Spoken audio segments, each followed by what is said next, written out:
Hey, what's up everybody? This is Dr. Ryan. This is your 5 minutes of fire today. And today is a health tip about cutting weight. I'm getting ready for a half Ironman here in 3 weeks, and I'm trying to lose about 15 pounds just because if I can race lighter, it's a lot easier on my joints, and then I'm not packing around as much mass, through all the different legs of the race. It's not bad when you swim. If you have some extra fat on you, it helps you stay buoyant, but really to run, if you can cut weight, it's a lot more advantageous. So I'm trying to cut about 15 pounds in 3 weeks, and it's not easy to do, especially when you're already under 10% body fat. But I was thinking about, one of the most common questions or issues that I get asked in the office is how to lose weight, or I deal with patients that can't lose weight. They tried everything. They tried working out, eating better, taking supplements, different things. And, sometimes you just gotta go the extra mile, and you gotta work with your body's physiology, and you just gotta think logically too.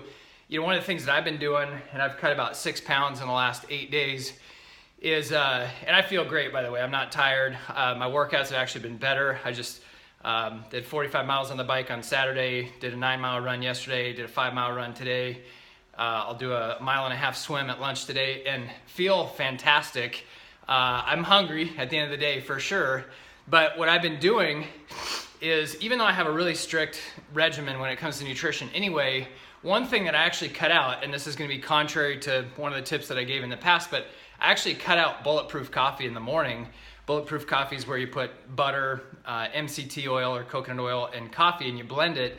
But I actually I've never actually looked at how many calories are in it, because normally I'm not a calorie counter, but I looked at it, and there's about 400 calories in a cup of Bulletproof coffee. So even though there's a lot of really good health benefits, and if you're gonna go compete, or you're not trying to lose weight, or you're gonna do Bulletproof coffee instead of breakfast, that's totally fine. But one of the things I've been doing is I've been working out on an empty stomach. No Bulletproof coffee. I just have a cup of coffee with just a little bit of heavy cream, which is full fat, and that's another topic that we'll discuss next time. But if you're doing non-fat creamers or low-fat creamers, you're not only eating crap, because if they take the fat out, they replace it with something toxic usually.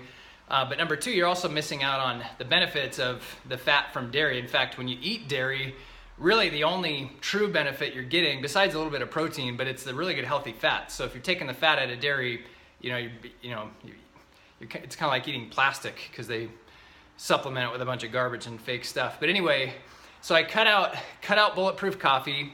That's 400 calories gone. And then also I stopped eating about 8 o'clock at night, which for some of you sounds really late, but normally I get home 6:30, 7, a couple nights a week. I may even get home at 7:30 or 8. And so typically we have late breakfast or late dinner, and because I don't eat very much earlier in the day, I end up usually starving at the end of the day. So I'll just gorge myself and eat about 2,000 calories between dinner and dessert, which dessert is typically, for me, almond butter, blueberries, and almond milk in a bowl. I call it the blueberry treat, but I know that's not very creative, but it's just something that kind of stuck years ago. So if you ever come visit me and stay at my house, rest assured you're going to get a blueberry treat at the end of the day. And if you have, you know what I'm talking about. But I started cutting that out. So I started controlling my portions a little bit more at night, finishing my last bite of food, whatever that is. If I have dinner and then I have a glass of red wine and then I have a blueberry treat, or I have just, actually what I've been doing is I've been not eating the blueberry treat, and I've just been having like a couple of tablespoons of almond butter just to kind of satiate that habit. And really, when you eat at the end of the day, really it's more psychological than it is hunger, I've found. And so a lot of times it's harder to just completely stop something that you're psychologically anchored to, compared to just modifying it. And you could actually apply that to any area of your life. If you're, I was listening to a podcast this weekend, and you can't create, it's very difficult to create brand new systems in your life. It's a lot easier to anchor new things to existing systems. So my existing system was I would eat a huge dinner, and then I would eat a huge blueberry treat. I'm talking like 600 or 700 calories in this blueberry treat. Even though it's all really healthy stuff, at the end of the day, there is some merit to the concept of calories in, calories out.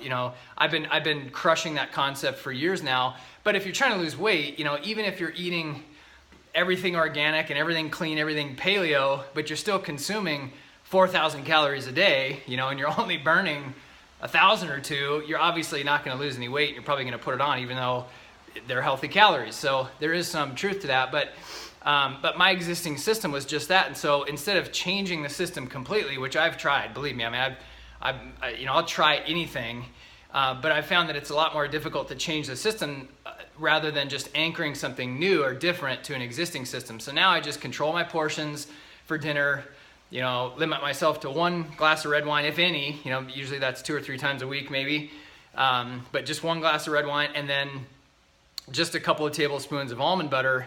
And then I'm not changing the system, I'm just modifying it. It's a lot easier. So what that does is obviously reduces calorie intake, which if you're trying to cut weight, obviously you can't eat millions of calories, but it also, it cuts my feeding window way down. And so if you stop eating about 7 or 8 o'clock at night, and then you go to bed at whatever, 9:30, 10, 11, and then you work out on an empty stomach the next day, when you work out, your body has nothing to burn for fuel except the fat that you have in your body, because you've already digested your meals from the day before. You didn't put anything new into your body, and now your body has to burn fat storage for energy.